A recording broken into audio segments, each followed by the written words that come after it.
अस्सलाम वालेकुम। मोमिन का मामला भी खूब है। वो जिस हाल में भी होता है खैर समेटता है। अगर वो दुख, बीमारी और तंगदस्ती से दोचार होता है तो सुकून के साथ बर्दाश्त करता है और ये आजमाइश उसके हक में खैर साबित होती है। और अगर उसको खुशी और खुशहाली नसीब होती है तो शुक्रगुजार होता है और ये खुशहाली उसके लिए खैर का सबब बनती है। कठिन हालात और आजमाइशों के ज़रिए कुदरत आदमी की सोच को निखारने और उसको कुंदन बनाने का काम भी लेती है। हुजूर सल्लल्लाहु अलैहि वसल्लम का इरशाद है, जितनी सख्त आजमाइश और मुसीबत होती है इतना ही बड़ा उसका सिला होता है। और खुदा जब किसी गुरोह से मोहब्बत करता है तो उसको आजमाइश में मुब्तला कर देता है।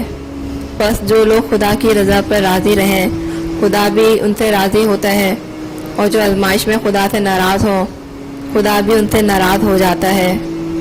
मोमिन की मर्ज़ी और रज़ा इसी अमर में होती है जो खुदा की तरफ से हो, और वो तमाम उमूर को अल्लाह की जानिब से समझता है। हुजूर सल्लल्लाहु अलैहि वसल्लम के साहबजादे हज़रत इब्राहीम अलैहिस्सलाम पर जान कनी का आलम था और वो नबी करीम की गोद में थे। इस मंजर को देखकर हुजूर सल्लल्लाहु अलैहि वसल्लम की आंखों में आंसू आ गए, लेकिन आप सल्लल्लाहु अलैहि वसल्लम ने फरमाया, ए इब्राहिम, हम तेरी जुदाई से मगमूम हैं, मगर ज़बान से वही निकलेगा जब परवरदिगार की मर्ज़ी के मुताबिक होगा। मोमिन की ज़िंदगी में रज़ाए इलाही को कितना दखल होता है, इसका अंदाज़ा नबी करम की तलकीन करदा इस दुआ से लगाया जा सकता है, खुदाया जब तक मेरे हक़ में ज़िंदा रहना बेहतर हो मुझे ज़िंदा रख, और जब मेरे हक़ में मौत ही बेहतर हो तो मुझे मौत दे दे। नबी करीम सल्लल्लाहु अलैहि वसल्लम का इरशाद है, हज़रत यूनुस ने मछली के पेट में अपने परवरदिगार से जो दुआ की वो ये थी, ला इलाहा इल्ला अंता सुब्हानका इन्नी कुन्तु मिनज़ ज़ालिमीन। बस जो मुसलमान अपनी किसी तकलीफ़ या तंगी में खुदा से ये दुआ मांगता है खुदा उसे ज़रूर कबूलियत बख्शता है। इंसान को इस दुनिया की ज़िंदगी में तरह तरह के हालात से दो चार होना पड़ता है। कभी उस पर रंजो गम और तकलीफ़ का दौर आता है और कभी खुशी और कामयाबी उसके कदम चूमती है। कभी जानी और माली नुकसानात उठाना पड़ते हैं और कभी माली मनफत हासिल होती है। इंसान के जज्बात और उसकी सोच में हालात के इन तलातुम से तब्दीलियाँ पैदा होती रहती हैं। जब उस पर मसाहिब का ज़माना आता है तो वो बशरी तकाज़े के तहत रंजो गम और तफक्कुरात से नीम मुर्दा होकर रह जाता है, और नाउमीदी और एहसास कमतरी उसके जहन पर कब्जा जमा लेती है। जज्बात की रोह में आकर वो कानून कुदरत को भी बुरा भला कह बैठता है, हालांकि वो कानून कुदरत से वाक़फ़ियत ही नहीं रखता।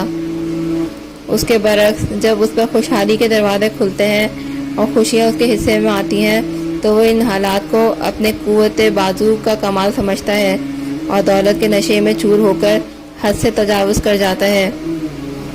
मोमिन की तर्ज फ़िक्र ये होती है कि वह हर हालात में, चाहे वो खुशी की हो या गम की हो, माली फरवानी हो या तंगी हो, हर एक ही नज़र से देखता है, हर मुसीबत में साबित कदम रहता है। कैसे ही हालात क्यों ना हो वो कभी नाउमीदी की दलदल में नहीं फंसता। अल्लाह का शुक्र अदा करना उसका शुआर होता है। वो ये जानता है कि जिस तरह खुशी का ज़माना आता है इसी तरह मसाइब का दौर आना भी एक रद्द अमल है।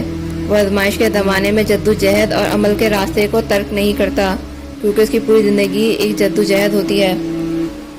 तमाम अंबिया कराम का जहन यही था कि वह हर मामले में अल्लाह पर भरोसा करते थे और हर आज़माइश में अल्लाह के शुक्र के साथ साबित कदम रहते थे। शिकायत का कोई कलमा उनके लबों से अदा नहीं होता था। कुरान पाक ने हज़रत अय्यूब को अल्लाह पर तवक्कुल और मुश्किलात में साबित कदमी का सैम्पल बनाकर पेश किया है। इसके बरखिलाफ हज़रत सलमान अलैहिस्सलाम को माली फरवानी और खुशहाली में शुक्र इंकसारी सखावत का मजहर बनाकर पेश किया है। अल्लाह के यही मुक़द्दस बंदे हैं जिनके मुतल्लिक़ इरशाद खुदाबंदी है, और हम ज़रूर तुम्हें खौफ व ख़तर, भूख, जान माल के नुकसान और आमदनियों के घाटे में मुब्तला करके तुम्हारी आजमाइश करेंगे। उन लोगों को खुशखबरी दे दीजिए जो मुसीबत पड़ने पर कहते हैं, ہم خدا ہی کے ہیں اور خدا ہی کی طرف ہمیں پلٹ کر جانا ہے۔ ان پر ان کے رب کی طرف سے بڑی عنایات ہوں گی اور اس کی رحمت ہوگی، اور ایسے ہی لوگ راہ ہدایت پر ہیں۔ ایک جگہ ارشاد ہے، جو مصائب بھی روئے زمین پر آتے ہیں اور جو آفتیں بھی تم پر آتی ہیں، وہ سب اس سے پہلے کہ ہم انہیں وجود میں لائیں ایک کتاب میں موجود ہیں۔ اس میں کوئی شک نہیں کہ یہ بات خدا کے لیے آسان ہے تاکہ تم اپنی ناکامی پر غم نہ کرتے رہو۔ مومن اور کافر کے کردار میں یہ فرق ہے کہ کافر رنج و غم کے ہجوم میں پریشان ہو کر مایوسی کا شکار ہو جاتا ہے۔ بعض اوقات مایوسی اس حد تک اس کے اوپر مسلط ہو جاتی ہے کہ وہ پریشان حالی اور درماندگی کی تاب نہ لا کر خودکشی کا مرتکب بن جاتا ہے۔ اس کے برعکس مومن مصائب و آلام کو صبر و سکون کے ساتھ برداشت کرتا ہے اور بڑے سے بڑے حادثے پر بھی صبر کا دامن ہاتھ سے نہیں چھوڑتا، اور صبر و استقامت کا پیکر چٹان کی طرح اسی جگہ قائم رہتا ہے، اور جو کچھ پیش آ رہا ہے اس کو اللہ کی مشیت سمجھ کر اس میں خیر کا پہلو نکال لیتا ہے۔ آخر میں یہی کہنا چاہوں گی کہ ہمارے معاشرے میں بڑھتی پریشانیوں کا سبب یہی ہے کہ لوگ اللہ کی رضا پر راضی نہیں ہوتے۔ انہیں چاہیے کہ اللہ کی رضا پر راضی ہونا سیکھ لیں، تو انہیں پھر کوئی پریشانی نہیں لگے گی، بلکہ ان کا یہ عمل نیکی میں شمار ہوگا، اور نیکی جو ہے وہ اس کے بدلے میں آپ کو جنت ملے گی اور بہت ساری خوشیاں ملیں گی، چاہے دنیا میں ہو چاہے آخرت میں ہو، ابھی نہیں تو بعد میں۔ اچھا، اب میں اجازت چاہتی ہوں، اللہ حافظ۔